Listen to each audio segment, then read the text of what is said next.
This show powered by AgriGold for Central Illinois, your AgriGold reps Brett Lahr. He is your AgriGold reps for Central Illinois. Today's edition of Back Roads of Illinois. We were Central Illinois agriculture source, and in the Midwest alongside in Central Illinois agriculture. We were glad you're here on Thursday afternoon. I'm your host, Cesar Delgado. We were going to have a conversation about the statistics of the harvest. Planting season in the state of Illinois with Mark S. from the field office in Springfield from the state capital of Illinois. Then we are going to have a conversation about updating on Iowa agricultural with Mike Naig, the Secretary of Agriculture of Iowa.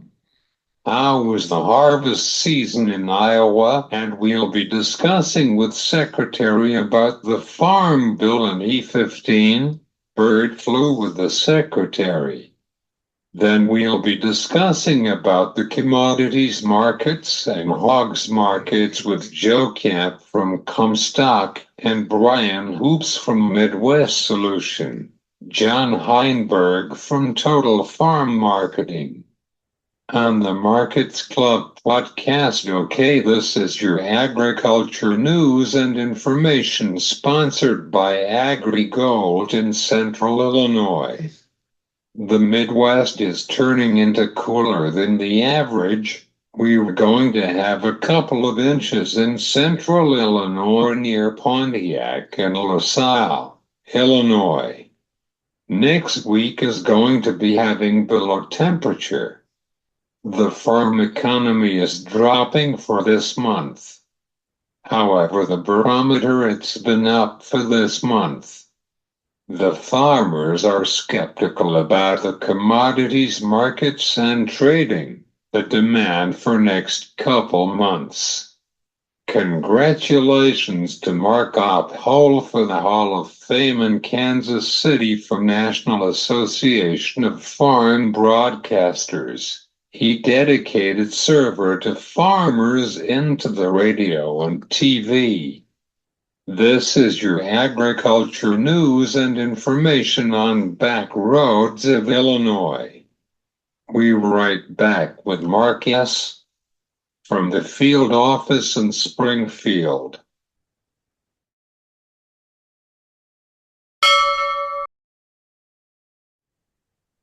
This is your opening numbers of the commodity markets from Kyle Bumstead from Allendale Inc. Corn futures are down at 6 to 8 cents on the quarter. Soybean futures are down at 4 to 5 cents on half. Wheat futures are up to 5 to 10 cents. Let's go with livestock markets. How is the cattle markets and hogs markets for today's opening for this morning? Cattle futures are up at 4 to 6 cents. Feeder cattle are up at 6 to 5 cents. Lean hogs are down at 6 to 8 cents to down quarter. Crude oil are up to 9 to 8 cents per barrel. Dow Jones is up to 5 points.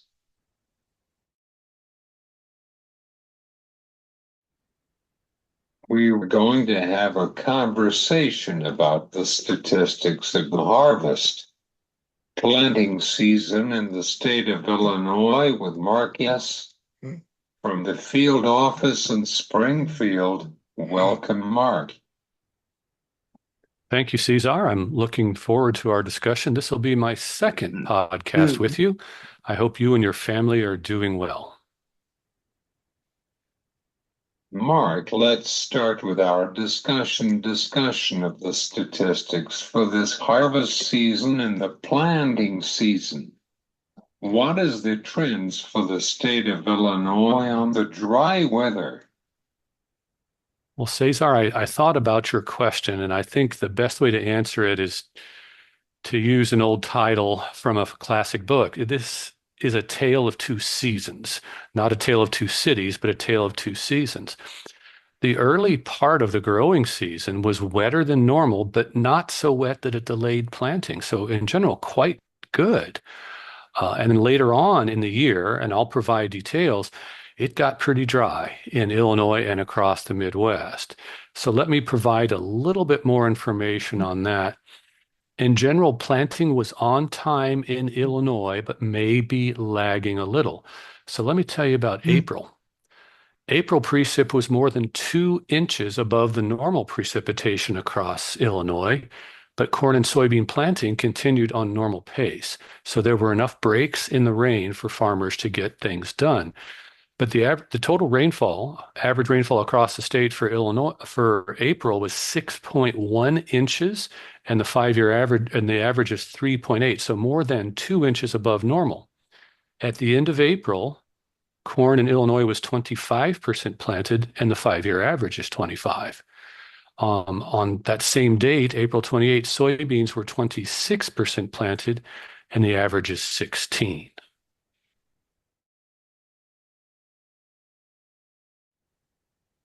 What is the river level at Missouri River into the Quad Cities? I don't know about the river levels, but the dry part of the late season certainly lowered river levels in the Mississippi and other shipping lanes. And I don't know if the late rains we've had in November have increased river flow so that barges can flow at full capacity. I don't know what the barge capacity is these days. What is the statistics for the Midwest alongside the drought for this fall in the harvest season? In general, the pattern that I described for Illinois, where the early part of the season, let's say April, May, and June, and also into July was quite wet, that was generally true across the Midwest. And for your listeners, if you haven't been to the U.S. Drought Monitor, it's a really good tool to see how things were. And what you can see is that April, May, June, and into July, things were quite good across Illinois and the Midwest. And then it started to get dry. Let me put a few more numbers into the mix. In May, the rainfall in Illinois was 4.76 inches, more than 1/2 inch above normal. And at the end of May, corn planting was 89% finished compared to 84 for the 5-year average, and soybean planting was 81% finished compared to a normal of 73. So planting went well in Illinois. I think we can also say that the early planted crops really benefited from those early rains, in particular the rain in July. People say rain makes grain, and that's typically true. And in particular in July rainfall is associated with corn yields. It's highly correlated. So for the corn crop in Illinois that was planted early, July rains were wonderful and abundant and helped grow some very, very nice yields, some record high yields. Later planted crops probably. What about the census? NASS conducts a census of agriculture every 5 years, and 2022 was the last one. We've been publishing a lot of results from that, and it's a treasure trove of information that can be used to look at not only crop acreage and production, but livestock, also fertilizer and chemical use, expenses, and the demographics of the farm operators. One of the best things about the Census of Agriculture is that it's a uniform data collection process across all the states. So all the states and all the counties are tabulated for things like the number of farms and the acres of cropland and the expenses for fertilizer and feed and seed and rent and things like that. There's plenty of information for anyone to get to for free. Start at www.nass.usda.gov. That's nass.usda.gov.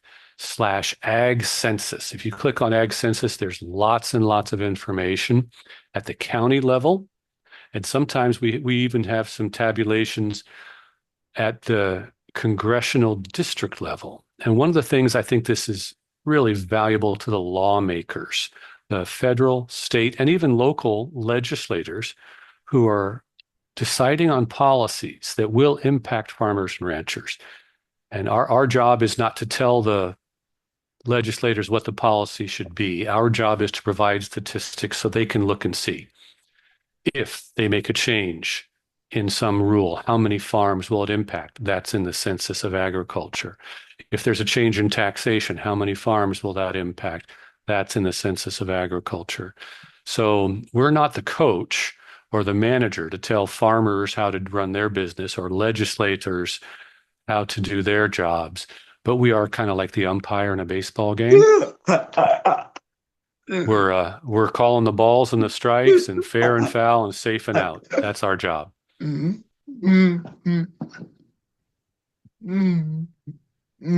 you have any final thoughts or recap of our conversation about updating from the harvest season? I think I'll go back to a couple of main points. In general, it was two different seasons where the first half was really nice and wet, but not too wet. And that has contributed to some very high yields across the Midwest and across the country. But later on in the season, things did get dry. And in particular, in October, Illinois had only got 0.95 inches, less than 1 inch of rain was the average across Illinois, and it compares to almost 3 inches is normal, so 2 inches below. The good thing is in October, most of the grain fill, soybean pod fill, it's done. So that later drought did not have a significant or huge impact on crop yields, but it probably held them down somewhat, in particular for later planted crops. And Cesar, I would really like to thank all the farmers that respond to the NASS surveys. Every individual response is confidential by law, and they are also exempt from the Freedom of Information Act. But NASS uses that information to tell the story of agriculture in Illinois and around the country. Only state totals and averages, county totals and averages, never individual reports. Yeah, it is. However, what a great season for this year. Thanks, Mark. Cesar, you're very welcome. I hope you and your family are doing great, and I'd love to talk with you again sometime. This is Marcus from the field office in Springfield from the Department of Agricultural on back roads of Illinois.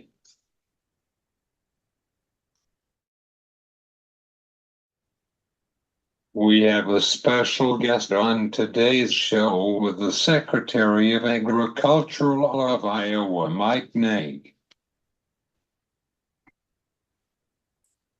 Cesar, it's great to be with you. Let's start with our discussion on the E15 for the state of Iowa. Could you tell our audience about this topic? You bet, and great to be with you. And I just want to start at the top by saying congratulations on having a lot of success with this podcast. I know you're a great market analyst, and you've got a lot of good insights and had some incredible guests over the last many months. So happy to be a part of that group. Yeah, so E15, critically important topic, of course, biofuels generally for the state of Iowa. A very important piece of what we kind of would refer to as value-added agriculture, right? It's the fact that we're the number one corn producing state in the nation. We're number two in terms of soybeans, and I always like to say that that alone does not make us the agriculture. It doesn't drive our economy. It's what we do with those commodities, and so it's the fact that we feed that to livestock to create high value protein. It's the fact that we have this bioeconomy. Making bio-based anything and everything, and certainly biofuels being one of those key pieces. So we also lead the nation in ethanol and biodiesel production. Again, stands to reason. And so what we're trying to do is continue to drive demand, drive opportunities for usage in the United States, but also for exports.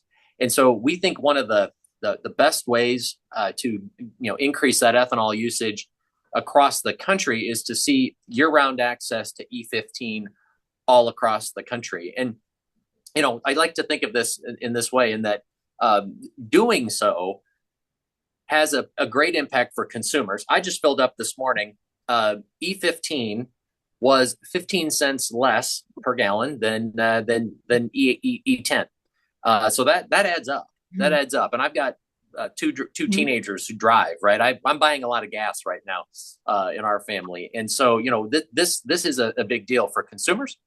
It's good in that it drives the economy. Look, we make ethanol, it creates jobs, it increases the price paid for corn and soybeans because there's demand for those products.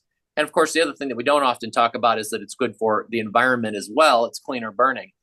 And especially in an age where we're starting to talk and thinking more about how do we really focus on American made products.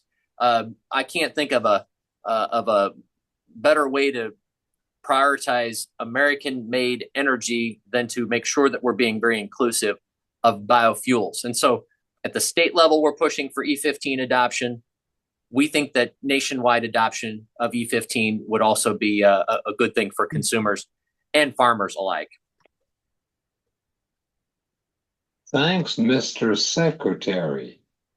Do you have any thoughts on the 45Z for next few months? Yeah, I think that, of course, this is the next piece, which is we often will say ethanol has been such a game changer for the state of Iowa. Roughly half of our corn production in the state of Iowa is first processed at an ethanol plant. So we're oftentimes trying to think of what's the next ethanol. And I think one way to think of it is the next ethanol is actually ethanol, in that we can use that for as a feedstock for things like sustainable aviation. Look at whether or not those programs are being effectively delivered and whether there needs to be some changes made along the way. But it's an important component of getting a farm bill done, and it will be in the next version of the farm bill as well. Can you give us some update? The bird flu outbreak to the state of Iowa. Yeah, boy, H5N1, high path avian influenza, certainly been it's one of the dominant issues for 2024. I would certainly say, and of course, we're really coming. 2024 was the third year in a row that we've dealt with high path avian influenza in the state of Iowa, and many other states have as well. Of course, prior to this year, it was only in poultry. In 2024, we had the occurrence then of it happening in dairy as well, spreading throughout dairy herds across the U.S., which added a complexity, and then human cases as well. In Iowa specifically, we had 3 poultry positives this year, and we had 13 confirmed dairy cases.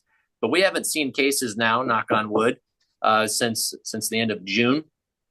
Though it is getting to be the time of year, fall, we're seeing the fall migration. The weather just turned, really kind of starting to feel more like winter here today. And those cold fronts are starting to move through, which will push the migratory birds south. And that's a time where we do always say it's high alert for those wild birds bringing high path back into the state. So the things I'm thinking about and that we're going to really focus on, the rest of this year and into next year is what's that interplay between or across species.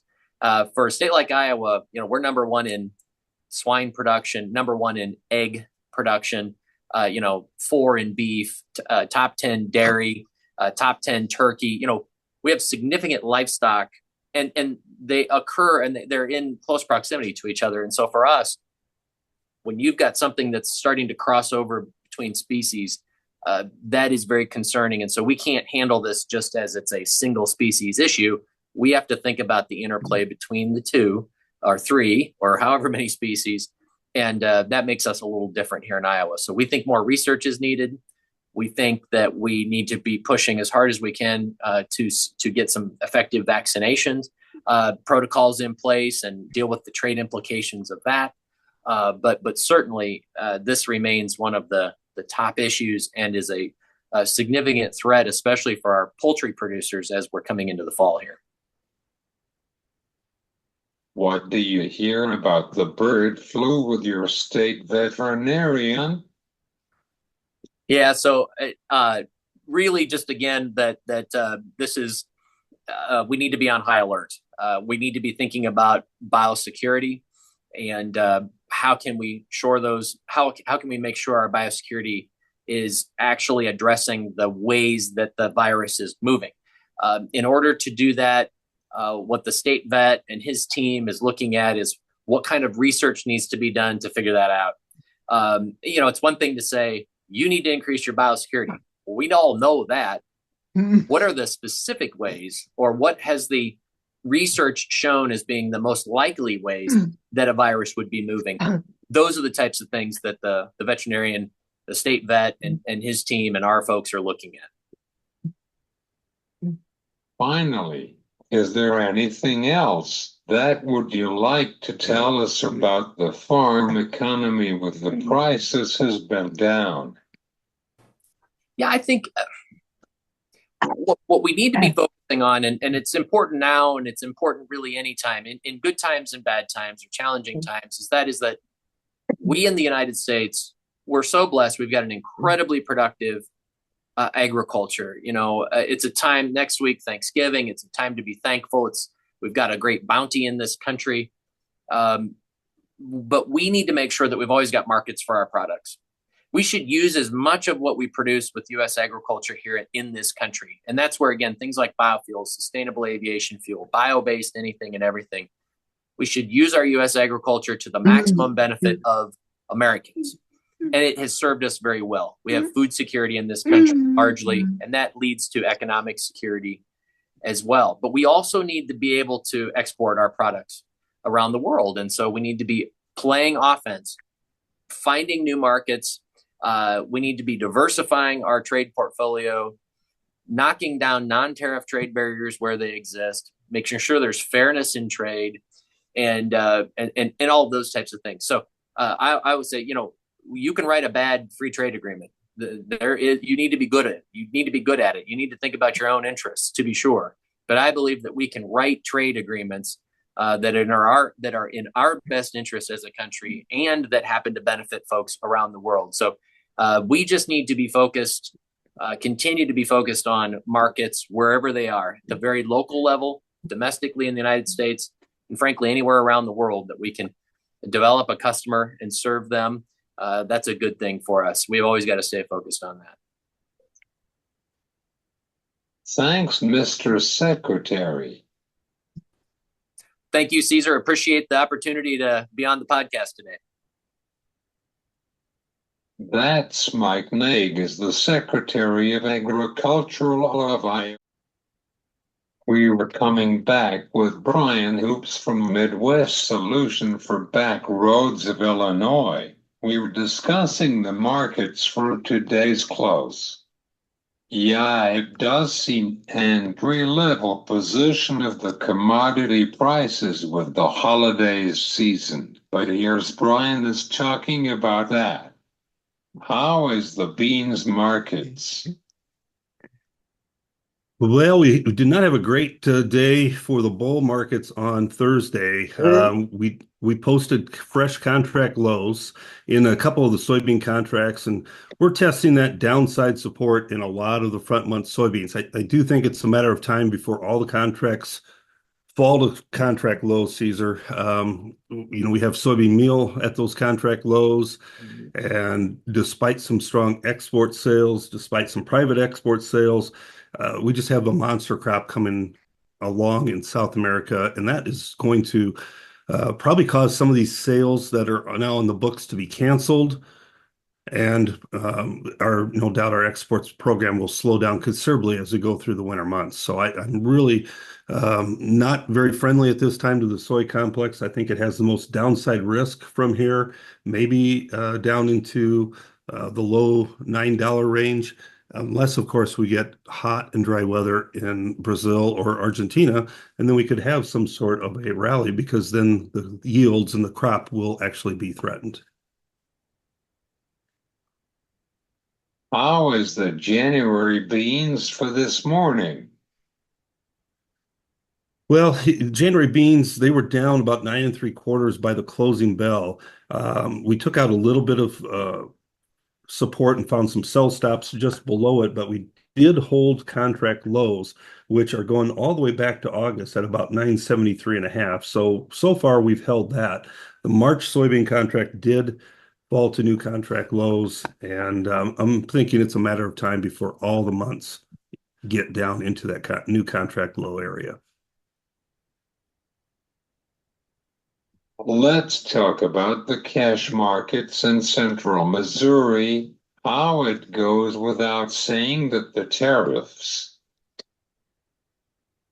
Yeah, right now, from a cash standpoint, producers really the market's encouraging, especially if you have corn, to go ahead and make these cash sales right now. The spreads we talk about spreads from Dece to March or Dece to July, that sort of spread, it's really narrowed up, and this is true for soybeans going from January to July.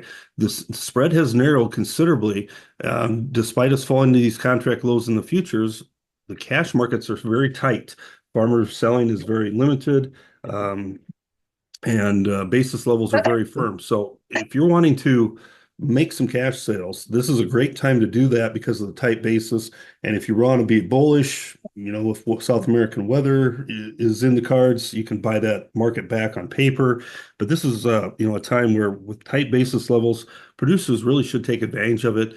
I know some people don't want to because of tax reasons, but there's considerable downside risk here in both corn and soybean markets.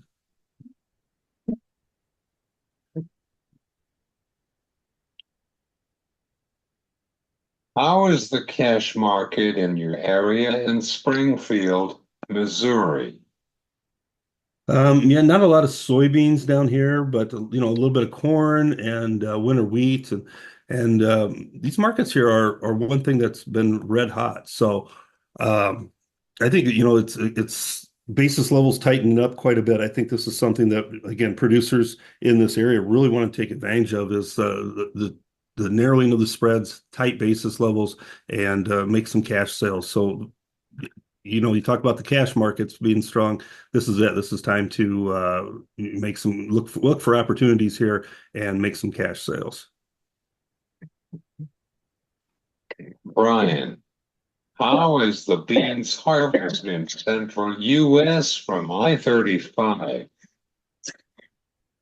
Virtually wrapped up. We've got a lot of the product put away under bins here, and just a big harvest has taken place. And so there's a little bit more product to go, but I'd say for the most part, within a week or two, everything should be completed as far as harvest. But yeah, there's a little bit left, just small percentages out of the entire crop to harvest. But for the most part, it's all locked up and hard to get it to pry out of farmers' hands now that it's in storage. How about the corn harvest? Corn is very similar. It may be even a little bit more corn done in Missouri than soybeans at this time. Some of that double crop soybeans they're kind of waiting on. It's shouldn't be an issue of drying down. It should be dried down by now, but it's just a matter of getting out there and getting it done. Of course, in Missouri, you're not real worried about the weather, but there is some snow forecast next week to come through. But as far as soybean harvest, corn harvest, it's virtually completed. Winter wheat seedings are done for the year. And actually, we've had a lot of moisture through the last 3-4 weeks. That's helped the winter wheat crop germinate and seed, and it's off to a great start so far.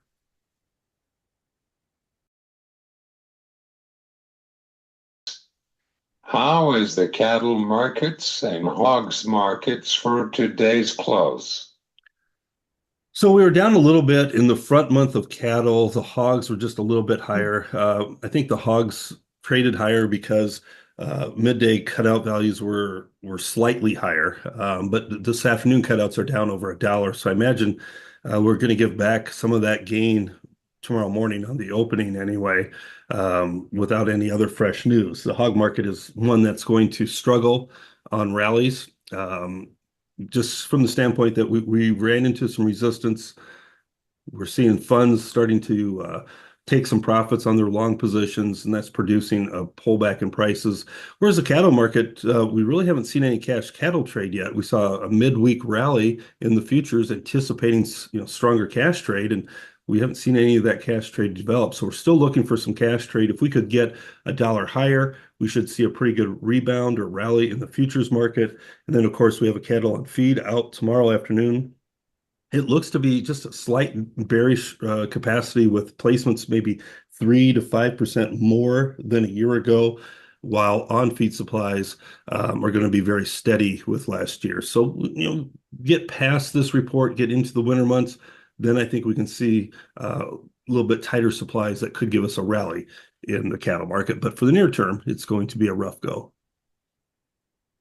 Do you have any knowledge of the cattle on feeds report tomorrow about placement? So the placement number looks to be larger, about 3 to 5% more than what we saw a year ago. And that's what I think is a concern for me and for a lot of the trade is if we get those heavier placements, we already, we haven't dialed a lot of that in. And that could be where the surprise comes from is increased placements even more than what the trade has been expecting. It looks like the on-feed numbers should come in very similar to last year, maybe a 0.5% more, 0.5% less, something like that. But it's the placement numbers that is the most variable. It could be 3% larger, it could be 5% larger. I think anything other than that, maybe something less than that, something more than that, would be a surprise to the marketplace. I recently, because of all the plains moisture that we've seen, a lot of cattle have gone onto winter wheat grass. There's been some demand to buy new calves and put on that grass, and that could keep that placement number down just a little bit because of the moisture levels that we've seen. Those cattle may get placed into feedlots a month or two later. Do you have any final thoughts or recap of our conversation about the summary of the grain markets for today's close? Well, yeah, one thing that I don't know that a lot of people have been talking about, but China and Brazil have signed new trade pacts on Wednesday that included meats and grains. And this, I think, is probably an agreement that China wants to make with Brazil to buy more product and less product from the U.S., more product from Brazil, with President Trump taking office in January. One of the things that U.S. has been selling to China this year aggressively, besides beef and pork, has been grain sorghum. And we don't trade grain sorghum, but China buys about 95% of the sorghum that is produced in the United States. They have now signed an agreement to buy sorghum from Brazil, and they have no import restrictions on that sorghum that they are buying. So that means our market here in the U.S. could suffer, and if prices suffer enough, maybe grain sorghum producers across the plains plant corn or some other small grains crop that have better pricing opportunities. But it certainly looks like China's preparing for tariffs and another trade war with the Trump administration. Where people can find you for your consulting services for their grain marketing and livestock marketing. Yeah, you can reach out to us at our website, midwestmarketsolutions.com, or you can give me a call directly. My number is 417-501-5132. Thanks, Brian. Appreciate talking with you, Caesar. Have a great day. Thank you.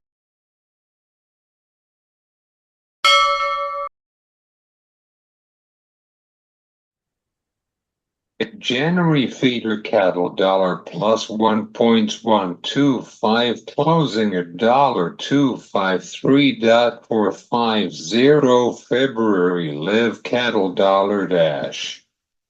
500 closing at $1.187.425. February lean hogs dollar plus. 175 closing at $1.84.650. March corn -3 single quote 6 closing at $4.36 single quote 2. January soybeans -12 single quote 6 closing at $9.77 single quote 6. March Chicago wheat -2 single quote 6 closing at $5.69 single quote 4. March KC wheat -5 single quote 4 closing at $5.67 single quote 2. Closing quotes provided by Kyle Bumstead Branch Office Manager Erickson, Nebraska 3.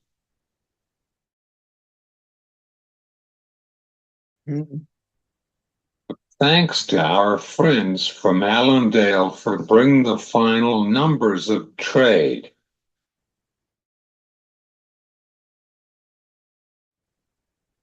Thanks to everyone on the show.